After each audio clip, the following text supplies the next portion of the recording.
Hello മക്കളെ. അപ്പോൾ എൻ്റെ കുട്ടികളുടെ എല്ലാവരുടെയും ക്രിസ്മസ് എക്സാം ഒക്കെ കഴിഞ്ഞു. അപ്പോൾ ക്രിസ്മസ് എക്സാമിനായാലും ഓണം എക്സാമിനായാലും നമുക്ക് വളരെ കുറച്ച് ചാപ്റ്റേഴ്സാണ് പഠിക്കാനുണ്ടായിരുന്നത് അല്ലേ?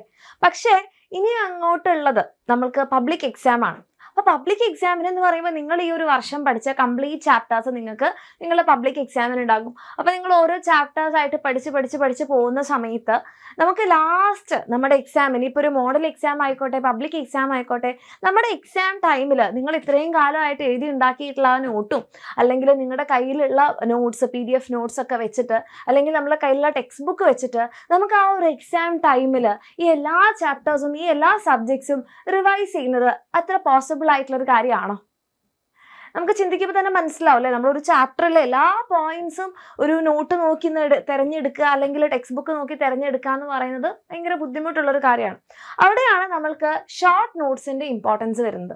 അതായത് നിങ്ങൾക്ക് എല്ലാവർക്കും അറിയാമായിരിക്കും എന്താണ് ഒരു ഷോർട്ട് നോട്ട്സ് എന്ന് പറഞ്ഞാൽ, നമ്മൾ ഒരു ചാപ്റ്ററിലുള്ള എല്ലാ സംഭവങ്ങളും കൂടെ നമ്മൾ എന്ത് ചെയ്യാണ്, ഒരൊറ്റ പേജിലോ അല്ലെങ്കിൽ കൂടിപ്പോയാൽ 2 പേജിൽ നമ്മളതവിടെ വെക്കുകയാണ്. അപ്പോൾ നമ്മൾ ലാസ്റ്റ് നമ്മുടെ എക്സാം ടൈമിൽ നമ്മൾ റിവിഷന് വേണ്ടിയിട്ട് നോക്കുന്ന സമയത്ത് എന്താണ്, നമുക്ക് പെട്ടെന്ന് നോക്കുന്ന സമയത്ത് നമ്മുടെ എക്സാമിന് ക്വസ്റ്റ്യൻസ് വരുന്ന സാധനങ്ങളെല്ലാം തന്നെ അവിടെ ഉണ്ടാകും. അതിൽ തന്നെ ഏറ്റവും ഇമ്പോർട്ടൻ്റ് ആയിട്ടുള്ള സാധനങ്ങൾ നമുക്ക് വേറെ കളേഴ്സൊക്കെ വെച്ചിട്ട് ഹൈലൈറ്റ് ഒക്കെ ചെയ്യാൻ വേണ്ടിയിട്ട് പറ്റും. ഇനി ക്വസ്റ്റ്യൻ വരുന്ന ഭാഗങ്ങൾ നമുക്ക് വേറെ തന്നെ സെപ്പറേറ്റ് മാർക്ക് ചെയ്ത് വെക്കാൻ വേണ്ടി പറ്റും. അതായത് അവിടെ നമ്മളുടെ എക്സാമിന്, പബ്ലിക് എക്സാമിനായിക്കോട്ടെ മോഡൽ എക്സാമിനായിക്കോട്ടെ, എക്സാമിൻ്റെ തലേ ദിവസമൊക്കെ നിങ്ങൾ നോക്കുന്ന സമയത്ത് നമുക്ക് സമയം വളരെ കുറവാണ്. പക്ഷെ ചാപ്റ്റേഴ്സിൻ്റെ എണ്ണവും സബ്ജക്ട്സിൻ്റെ എണ്ണത്തിൽ ഒരു കുറവുമില്ല. അപ്പോൾ ഈ സമയങ്ങളിലാണ് നമുക്ക് ഏറ്റവും കൂടുതൽ ഈ ഷോർട്ട് നോട്ട്സ് യൂസ്ഫുൾ ആവുന്നത്. അപ്പോൾ എൻ്റെ കുട്ടികൾ ഇനി ആ ഈ ഷോർട്ട് നോട്ട്സ് ഉണ്ടാക്കാന്ന് പറഞ്ഞിട്ടുണ്ടെങ്കിൽ അത്ര ഈസി ആയിട്ടുള്ളൊരു കാര്യമല്ല അല്ലേ? കാരണം ഒരു കംപ്ലീറ്റ് ചാപ്റ്റർ ഒരു 2 പേജിലേക്ക് ഒതുക്കണം എന്നുണ്ടെങ്കിൽ നിങ്ങൾ ആദ്യം ആ ചാപ്റ്റർ നല്ലപോലെ അറിഞ്ഞിരിക്കണം. അങ്ങനെയാണെന്നുണ്ടെങ്കിലാണ്, അത് മാത്രമല്ല ചാപ്റ്റർ അറിഞ്ഞാൽ മാത്രം പോരാ, അതിലേതാണ് ഇമ്പോർട്ടൻ്റ് ആയിട്ടുള്ള ഭാഗം, അതിലേതാണ് ഫ്രീക്വൻ്റ് ആയിട്ട് ക്വസ്റ്റ്യൻസ് വരുന്നത്, ആ ഭാഗങ്ങളൊക്കെ അറിഞ്ഞെങ്കിലേ നിങ്ങൾക്ക് വേണ്ട സാധനങ്ങൾ മാത്രം അല്ലേ ഒരു നോട്ടിലേക്ക് അല്ലെങ്കിൽ ഒരു പേജിലേക്ക് ഒതുക്കാൻ പറ്റുള്ളൂ. അതിൽ ക്വസ്റ്റ്യൻ വരുന്ന ഭാഗത്തിന് കുറച്ചുകൂടി ഇമ്പോർട്ടൻസ് കൊടുത്തിട്ട് നമുക്ക് ചെയ്യാൻ വേണ്ടി പറ്റുള്ളൂ.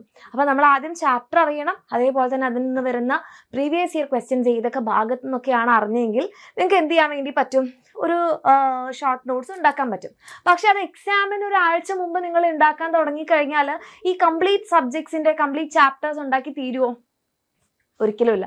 അപ്പം മിസ്സിന് നിങ്ങളോട് പറയാനുള്ളത്, ഇപ്പം നിങ്ങളുടെ കയ്യിൽ ഒത്തിരി സമയമുണ്ട്, എന്ത് ചെയ്യുക, വേഗം തന്നെ ആ ഷോർട്ട് നോട്ട്സ് ഉണ്ടാക്കി തുടങ്ങുക. അപ്പം മിസ് ഒരു എക്സാമ്പിൾ കാണിച്ചു തരാം. ഒരു എക്സാമ്പിൾ ഇത് ഇവിടെ മിസ് കെമിസ്ട്രിയുടെ, ഇത് മിസ് ഉണ്ടാക്കിയതൊന്നും അല്ല, മിസ്സിന് ജസ്റ്റ് ഡൗൺലോഡ് ചെയ്ത് കിട്ടിയത് മിസ് നിങ്ങൾക്ക് കാണിച്ചു തരാം. ഇതിപ്പോൾ കണ്ടിങ്ങനെ ഫുൾ കളർഫുള്ളായിട്ട്, അല്ലെങ്കിൽ ഇതിൻ്റെ ഒന്നും ആവശ്യമില്ല, നമ്മുടെ എക്സാമിൻ്റെ ടീച്ചേഴ്സ് തന്നെ ഷോർട്ട് നോട്ട്സ് ഉണ്ടാക്കിയിട്ടുണ്ട്, അത് മിസ് കാണിച്ചു തരാം.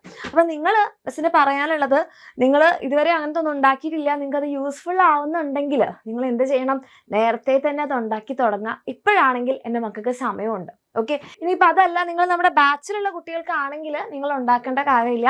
കാരണം നമ്മുടെ ടീച്ചേഴ്സ് തന്നെ നിങ്ങൾക്ക് വേണ്ടിയിട്ട് ഉണ്ടാക്കിയിട്ട് തരുന്നതായിരിക്കും. അപ്പോൾ ഇത് ഫിസിക്സിൻ്റെ ഒരു നമ്മളുടെ ഷോർട്ട് നോട്ട്സ് ആണ്. ഇത് നമ്മുടെ സ്വന്തം അലക്സ് സർ ഉണ്ടാക്കിയിട്ടുള്ള ഷോർട്ട് നോട്ട്സ് ആണ് കേട്ടോ. അപ്പോൾ നിങ്ങൾക്ക് കാണാം ഓരോ ചാപ്റ്റേഴ്സിനെയും പല കളേഴ്സിലും അതിൽ ഇമ്പോർട്ടൻ്റ് ആയിട്ടുള്ള ഇക്വേഷൻസും എല്ലാം വെച്ചിട്ട് അലക്സ് സർ തന്നെ ഉണ്ടാക്കിയിട്ടുള്ള ഷോർട്ട് നോട്ട്സ് ആണ്. അപ്പോൾ ഇതിൽ മാക്സിമം പോയി കഴിഞ്ഞാൽ 2 പേജിൽ എന്ത് ചെയ്തിട്ടുണ്ട്, ഒരു ചാപ്റ്റർ കഴിഞ്ഞിട്ടുണ്ട്.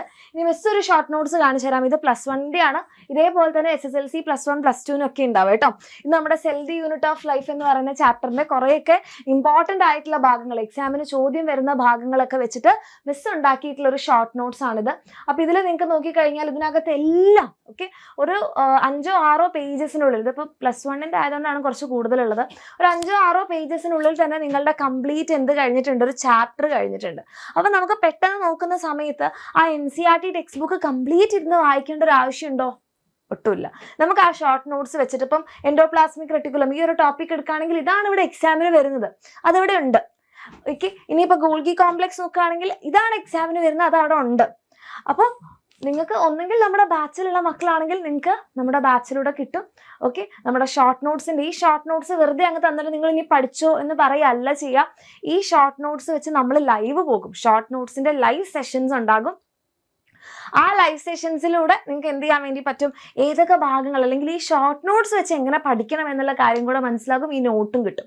ഓക്കെ. ഇനി അതല്ല നമ്മുടെ ബാച്ചിൽ ഇല്ലാത്ത മക്കളാണെങ്കിൽ നിങ്ങൾ എന്ത് ചെയ്യുക, നേരത്തെ മുതൽ തന്നെ ഷോർട്ട് നോട്ട്സ് ഉണ്ടാക്കി തുടങ്ങുക. അത് നിങ്ങൾക്ക് ഇപ്പോഴായിരിക്കില്ല അതിൻ്റെ യൂസ് മനസ്സിലാവുക, നിങ്ങളുടെ എക്സാം ടൈമിലായിരിക്കും.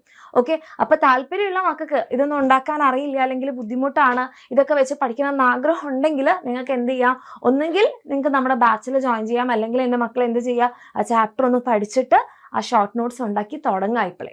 ഓക്കെ. അപ്പോൾ ബാച്ചിലുള്ള മക്കൾക്ക് കാണുന്നുണ്ടെങ്കിൽ നമ്മുടെ ക്രാഷ് കോഴ്സ് നിങ്ങൾക്ക് എല്ലാവർക്കും അറിയാം, നമ്മളിത് പെട്ടെന്ന് തന്നെ 23rd നമ്മുടെ ക്രാഷ് കോഴ്സ് സ്റ്റാർട്ട് ചെയ്യുകയാണ്. അപ്പോൾ എൻ്റെ കുട്ടിക്ക് താഴെ കാണുന്ന നമ്പറിൽ മെസ്സേജ് ചെയ്ത് നമ്മുടെ ഫസ്റ്റ് ബാച്ചിൽ തന്നെ അഡ്മിഷൻ എടുത്ത് അടിപൊളിയായിട്ട് ഈ ഒരു ഷോർട്ട് നോട്ട്സ് റിവിഷനും അതുപോലെ ചാപ്റ്ററിൻ്റെ ക്ലാസ്സുകളും PYQ സെഷൻസും എക്സാംസും ഒക്കെ ആയിട്ട് പഠിക്കാൻ വേണ്ടി പറ്റും. അപ്പം എങ്ങനെ ആയാലും നിങ്ങളെ ഏറ്റവും യൂസ്ഫുൾ ആയിട്ട് പഠിച്ച് മുന്നോട്ട് പോവുക. ഓക്കെ. നിങ്ങൾക്ക് ഒന്നുകിൽ ബാച്ചിലൂടെ പഠിക്കാം, അതല്ലെങ്കിൽ നിങ്ങൾക്ക് ഇതേപോലെ ഷോർട്ട് നോട്ട്സ് ഒക്കെ ഉണ്ടാക്കി പ്രീവിയസ് ഇയർ ക്വസ്റ്റ്യൻസ് ഒക്കെ അനലൈസ് ചെയ്തിട്ട് പഠിക്കാം. ഓക്കെ. എന്തായാലും എൻ്റെ കുട്ടികൾ എന്ത് ചെയ്യരുത്, ഇപ്പം നിങ്ങളുടെ കയ്യിലുള്ള ഈ സമയം വേസ്റ്റ് ആക്കി കളയരുത്. ഓക്കെ. അപ്പോൾ എൻ്റെ മക്കൾക്ക് എല്ലാവർക്കും ഓൾ ദി ബെസ്റ്റ്. ഏറ്റവും നല്ലൊരു ഡെസിഷൻ, നിങ്ങൾക്ക് നന്നായിട്ട് പഠിക്കാൻ പറ്റുമെന്ന് നിങ്ങൾക്ക് തോന്നുന്നത് എന്താണോ ആ ഒരു ഡെസിഷൻ എടുക്കുക. All the best.